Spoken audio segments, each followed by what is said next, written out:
So as I was saying on my last video, my trip to Myanmar ended up on a wheelchair and eventually to the hospital. So what exactly happened? Let's find out.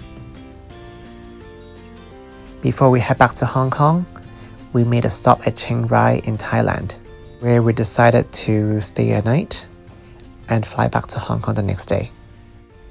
We did some touring around, and this is when drama started to happen.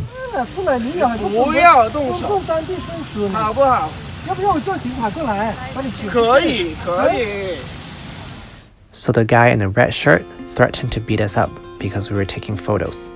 But everyone was taking photos. And later on, we even went to ask one of the staff if taking photos were prohibited. It was not the case. So we had no idea what he was talking about. There were two ladies from the States who gave us their contact just in case if something happens. They were willing to be our witness. Luckily, we didn't need to have to go to that step. So we didn't get beat up, so that clearly wasn't the reason why I ended up on the wheelchair. So we continued with the tour, and eventually I started to feel an itch on my leg. It started out looking just like a normal mosquito bite. By next day, the wound got bigger and deeper, and I was having high fever, so I knew something wasn't right. My leg was so numb, I could barely make it to the airport. But luckily, we got there, and they put me on a wheelchair. And what's even more lucky is that I was reminded that even if I bought travel insurance, I needed to go see a doctor to get proof that I had this incident while traveling to be able to claim for anything when I get back to Hong Kong. It's definitely good knowledge to have for yourself or someone that you're traveling with. We arrived at Hong Kong International Airport on May 1st, and perhaps it was Labor Day. We searched many private hospitals, but none of them would take me. Maybe it's because it's midnight already, or because they know that I came from a foreign country with high fever and got bitten by an unknown insect. It could have been contagious, so it might have been their concern. Finally, Adventist Hospital on Stubbs Road decided to take me, but I was only allowed to admit into their private room as they want me isolated from other patients. Private rooms are expensive, but I had no choice because my leg was getting worse. Within 2 days, the bacteria spread really quickly through my lymph. As you can see, that my leg turned black, and also the bacteria started eating up some of the meat, making a small hole on my leg. It was quite critical, as it was between either my life or having to lose a leg if the bacteria continues to be as aggressive. They used a Q-tip to sample the bacteria, but it needed 3 days for them to find a result. During that time, they gave me different types of antibiotics in hope that the situation would be under control. It made my body really weak, and perhaps it was damaging in a way, but that was the only choice. Despite the situation, I was still grateful in many ways. Things could have been worse if this happened midway of my trip. I wouldn't have gotten immediate medical help, and if I wasn't reminded to see a doctor in Thailand, I wouldn't be able to claim insurance to be admitted into a private hospital, and I might have been waiting in line at the public hospital right now. During my stay at the hospital, it gave me extra time to digest what happened at the music camp in Myanmar, and really dig deep into a question: what is the purpose of my life? As life can be so fragile. It was also a good time for me just to take a break, as I haven't felt this sense of peace for a long time.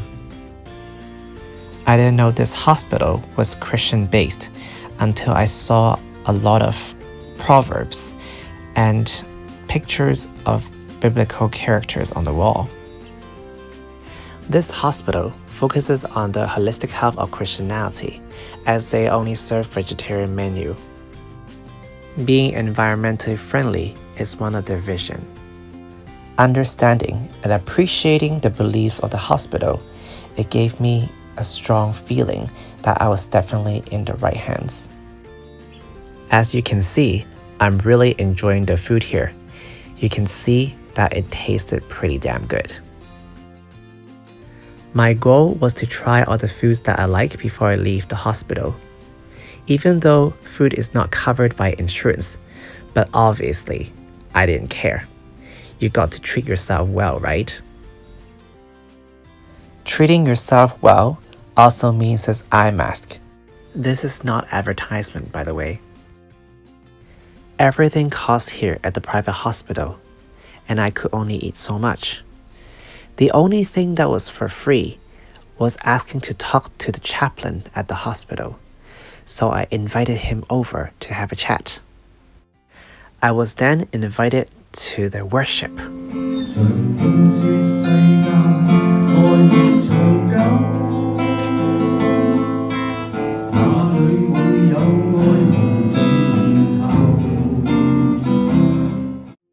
Throughout my stay at the hospital, I could feel God's presence with me.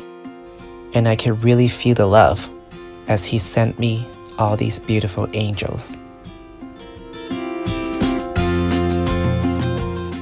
Thank you for those that has taken time to write me messages, bought me food, candies. I could feel the love.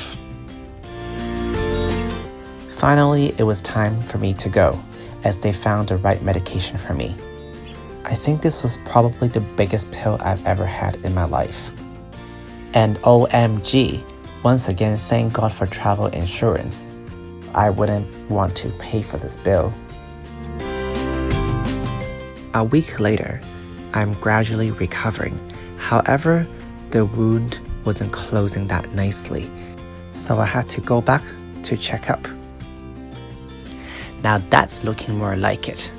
It took a few more weeks for it to close and a few more months for the inside to completely recover. I didn't know it took so long for a piece of meat to grow. During that time, I was walking with a stick, and I could really feel the generosity of people in Hong Kong as they would offer me their seat. The trip to Myanmar was meaningful. Having to stay at the hospital made it even more memorable. Some people asked me if it was worth it, and if I knew this would happen in the first place, would I still have went? The answer is a definite yes. Because to me, there isn't a thing called a good or bad situation. It's just part of my life experience. And what's more important is how you see things. That matters the most. Thank you for watching my video, and if you'd like to know more about my music life, please subscribe to my channel, and I'll see you next time. Bye bye.